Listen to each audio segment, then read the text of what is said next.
দুই নারী জয়া ও তার সহকারী শারমিনের সম্পর্কের উত্থান পতনের গল্পে নির্মিত সিনেমা জয়া আর শারমিন নির্মাণের ৫ বছর পর প্রেক্ষাগৃহে আসছে। সিনেমাটি নির্মাতা পিপলু আর খান। করোনা মহামারীর সময় শুরু হয়েছিল এই সিনেমার শুটিং। মাত্র ১৫ দিনে মহামারীর কঠিন সময়ে সীমিত একটি টিমের সহযোগিতায় সিনেমাটি নির্মিত হয়েছে। কোভিডের সময় এক বাড়িতে আটকে পড়া দুই নারী নিজেদের জন্য তৈরি করে নেয় একটি ছোট্ট জগৎ, যা কিনা বাইরের ভীতিকর বাস্তবতায় ধীরে ধীরে ফিকে হতে থাকে।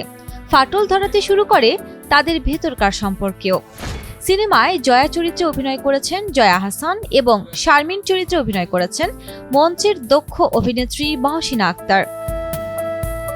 ২৭ এপ্রিল জয়া আহসান সিনেমার একটি মোশন পিকচার শেয়ার করে ক্যাপশনে লিখেছেন, কিছু গল্পের মুহূর্ত খুঁজে পেতে সময় লাগে। এমন এক সময়ে চিত্রায়িত যখন পৃথিবী স্থবির ছিল, আমাদের পূর্ণদৈর্ঘ্য চলচ্চিত্র জয়া আর শারমিন নীরবে অপেক্ষা করছিল। বান্ডেল থাকলে প্রতি সেনমানিতে টাকা বাঁচবে।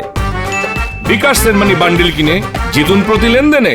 ৫ বছর পর এটি অবশেষে আপনাদের সামনে আসতে প্রস্তুত। পিপলু আর খান পরিচালিত সিনেমাটি দুই নারীর গল্প, যারা নিজেদের ক্ষতি, বন্ধুত্ব এবং নারীত্বের গল্পে আবদ্ধ। সিনেমাটি নিয়ে এর আগে জয়া আহসান বলেছিলেন, জয়া আর শারমিন দুজন নারীর অচেনা ভুবনের গল্প, আমাদের অন্তর্জগতের ঘাত প্রতিঘাত, অনুক্ত অব্যক্ত অনুভূতির ডকুমেন্টেশন।